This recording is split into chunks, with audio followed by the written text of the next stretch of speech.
حاجات استخدمتها في مطبخي كل قرش فيها حلال ولازم تكون في مطبخ كل عروسة. اول حاجة كده معانا السكينة السيليكون، دي ماركة فاليز. السكينة دي ميزتها ان انتي بتقدري تستخدميها في الصواني التيفال، تقطعي اي حاجة، كيكة عايزة تطلعي مثلا صينية بطاطس، عايزة تطلعي اي حاجة كمان من الصينية، بتطلع لك الحاجة من غير ما تجرح الصينية بتاعتك.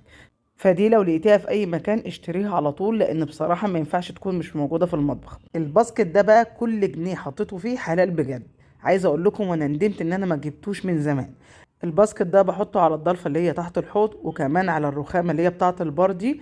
بحط واحدة هنا واحدة هنا، وانا بنضف بقى الخضار، بنضف اي حاجة، قاعدة بوضب حاجتي، بغسل المواعين مثلا في الحوض، بواقي الاكل، اي حاجة بحطها في الكيس. وبعد ما بخلص لو الكيس اتملى معايا باخده زي ما هو كده احطه في باسكت الزبالة. وكده باسكت الزبالة عندي بيكون نظيف، الغطا لا بيتبهدل ولا بيجراله اي حاجة. وكمان انا وانا بشتغل الموضوع بيكون سهل جدا، بعمل كل حاجة وانا واقفة من غير ما افضل رايحة جاية على الباسكت الكبير. فالباسكت ده بصراحة مفيش غنى عنه. لو عندك بقى مجفف الخضار ده استحالة الخضرة تفسد منك. كلنا بنشتكي ان الخضرة بتصفر عندنا او بتبوظ، وطبعا لان بيكون فيها مية فممكن تفسد منك في التلاجة.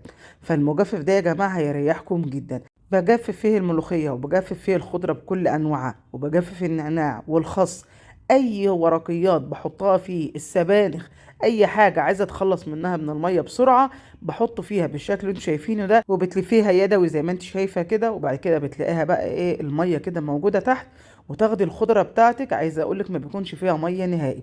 شايفين المية اللي طلعت منها؟ طبعا انا كنت حاطة الشبت بالمية بتاعته، انا منقعه كده في مية بخل لمدة مثلا 5 دقايق، واطلعه واحطه فيها. وشايفين ما شاء الله شكله عامل ازاي. باخد الخضرة بقى زي ما هي كده، احطها في علبة تلاجة، تحتها منديل وفوقها منديل او فوطة، واستحالة تفسد منك. فدي لازم تكون موجودة عندك. مضرب ايكيا وجماله بقى، اللي استحالة البشاميل يكلكع منك، او لو بتعملي اي حاجة وعايزاها تفك معاكي بسرعة، بتقلبي نشا او اي حاجة، بصراحة حلو قوي قوي، وهيغنيك عن انت تشتري مضرب سيليكون، عشان طبعا الحلل التيفال. فبصراحة لازم يكون برضو موجود في مطبخك. بالنسبة للقطاعات الازاز، فالاتنين دول عندي ليهم اكتر من 5 سنين ومحافظة عليهم جدا، ومش بيجرى لهم اي حاجة، واحسن من القطاعات الخشب. بصراحة جربت قطاعات كتير خشب، ومنها الغالي ومنها الرخيص، كلهم بيتجرحوا. ولو بتقطعي لحوم ممكن مع الوقت طبعا تلم ميكروبات كتيرة، لان ممكن ما تغسلهاش كويس. لكن دي تنظيفها سهل وحلو قوي قوي في الاستخدام. بعد كده معانا بقى صينية ايكيا. الصينية دي اختراع بجد. عايزة اقول لكم كل حاجة جبتها من ايكيا حلال فيها الفلوس. والله يا جماعة كل منتجات ايكيا حلوة جدا جدا. الصينية دي تقدري تسوي عليها الكفتة، طبعا عليها شبكة زي ما انتم شايفين كده، بتحطي عليها الكفتة بتاعتك ترصيها، وتحتيها كده مية مغلية تخلي الكفتة طالعة جوسي وطرية وحلوة قوي قوي. تقدري تعملي فيها المندي، تسوي عليها شيش طاووق، تعملي مثلا عليها الفراخ ومثلا خضار مشكل من تحت تورلي. كل حاجة بتتعمل فيها. كمان لو انت بتعملي اي حاجة مقلية، مثلا بتقلي بانيه، تقدري تطلعي كده البانيه عليها ويصفي كل الزيت اللي فيه. فبصراحة حلوة قوي قوي. نيجي بقى للاسبونشة دي. الاسبونشة دي انا لما بلاقيها في اي مكان بجيب منها كميات واحطها عندي في المطبخ، وسعرها رخيص جدا. الاتنين دول تمنهم 15 جنيه.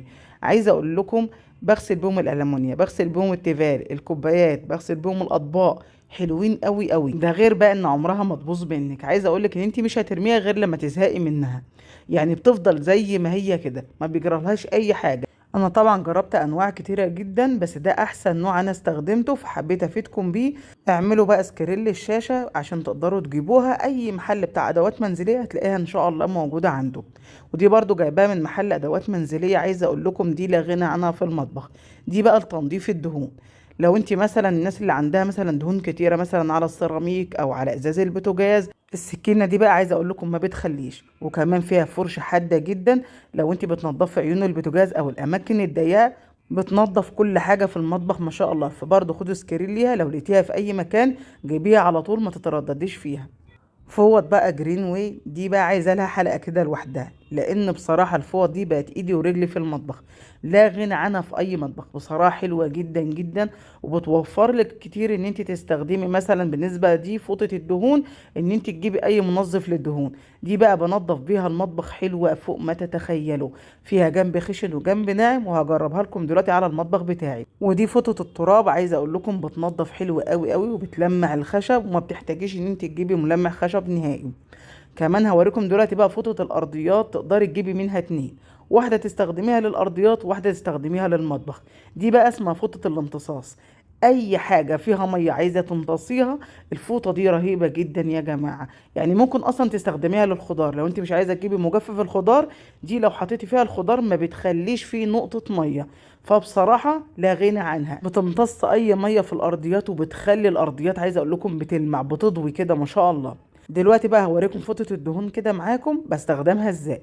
اول حاجه بتجيبي كده ميه مغليه، بتحطيها في ميه مغليه عشان طبعا إيه الدهون اللي بتكون موجوده على المطبخ. بالنسبه لي انا سبت الضلفه دي يا جماعه اللي فوق البوتاجاز على طول. عايزه اقول لكم وانا بمسح كده، ممكن مش عارفه الكاميرا موضحه الدهون او لا، بس شويه كده هتبان كده معاكي، هتحسي كده في نقط صغيره قوي هتشوفيها دلوقتي. انا طبعا بعمل بالجزء كده اللي هو الخشن الاول، والجنب الناعم اللي هو الناحيه التانية ببدا امسح بيه بقى كده مكان ما عملت. ما بيخليش بقى ولا نقطة مية ولا يخيم. هتلاحظوا كده فوق المقبض الاستانلس فيه دهون زي ما انتم شايفين كده، نقط صغيرة قوي. دي طبعا الدهون اللي بتطلع على العلبة بتاعة المطبخ. وانا قصدت طبعا ان انا اسيبها كده بالشكل ده فترة كبيرة عشان اوريكم الفوطة دي قد ايه بتنضف.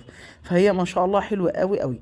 كمان في فوطة للازاز، عايزة اقول لكم بتلمع بطريقة رهيبة ما شاء الله يا جماعة، حلوة جدا. للشاشة لأي إزاز عندك في الشقة بتلمع لك الإزاز وبتخليه ما شاء الله كأنه لسه جاي جديد. كل اللي بتعمليه إن أنت بتبلي جزء منها وتمسحي كده الإزاز، والجزء التاني تنشفي بيه. ما شاء الله حلوة قوي قوي. إن شاء الله لو أنتوا عايزين تجيبوها هحط لكم لينك الجروب اللي أنا بجيب منه، الجروب بتاع أسماء. بصراحة أنا بشكرها كده قدامكم، لأن بصراحة الفوط دي من ساعة ما خدتها منها وأنا بدعي لها. بجد حلوة قوي قوي وريحتني كتير. اخر بقى حاجه معاكم النهارده، معلش بقى انا اسفه ان انا طولت عليكم. دي بقى اللي انا بنشف عليها الاطباق والكوبايات، دي جايباها من ايكيا.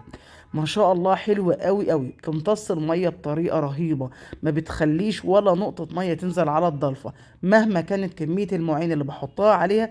بتمتص كل المية، وبعد ما بخلص بعصرها وحطها عندي جنب الحوض، ما بشيلهاش من على الحوض نهائي. جنب رخامة الحوض كده حطها دايما، اي ما اجي اغسل اي حاجة بحطها عليها، لان بتمتص كل المية ومريحاني جدا. وكمان بتكون ثابتة جدا على الرخامة ما شاء الله. وفي منها الوان فائقية، في منها الازرق والاخضر، براحتكم خالص زي ما تحبوا. بالنسبة بقى للحاجات اللي انا بستخدمها دي، انا شاريها منين عشان هتسأل السؤال ده.